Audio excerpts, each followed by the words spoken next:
നമസ്കാരം, ആയുഷ് വൈദ്യശാല. ഞാൻ ഡോക്ടർ നൈല. ഇന്നിവിടെ പറയാൻ പോകുന്നത് simple remedy four uric acid ആണ്.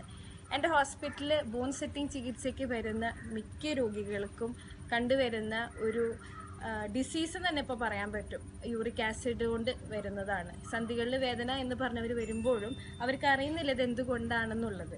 അത് ബ്ലഡിൽ യൂറിക് ആസിഡിൻ്റെ ലെവല് കൂടി കൊണ്ട് വരുന്ന രോഗമാണ് അത്.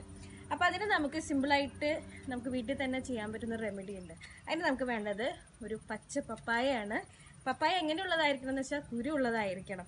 കുരുള്ള പച്ച പപ്പായ നിങ്ങൾ ആദ്യം നല്ലപോലെ കഴുകി കഴിഞ്ഞിട്ട് തൊലി ചെത്തി കഴിഞ്ഞിട്ട് കുരു കളഞ്ഞ് കഷ്ണങ്ങളാക്കി ഇങ്ങനെ എടുക്കുക.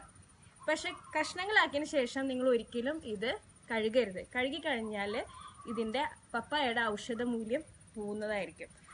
അങ്ങനെ കഴുകാത്ത കഷ്ണങ്ങളാക്കിയ പച്ച പപ്പായ നിങ്ങൾ 3 ലിറ്റർ വെള്ളത്തിൽ തിളപ്പിച്ച് ഈ വെള്ളം പലപ്പോഴായിട്ട് കുടിച്ച് തീർക്കുക. ഈവൻ കറി വെക്കുമ്പോൾ പോലും നിങ്ങൾ പപ്പായ കറി വെക്കുന്നുണ്ടെങ്കിൽ തൊലി ചെത്തിയതിന് ശേഷം നിങ്ങൾ കഴുകരുത്. അത് കഴുകി കഴിഞ്ഞാൽ പപ്പായയുടെ മൂല്യങ്ങൾ നഷ്ടപ്പെടുന്നതായിരിക്കും.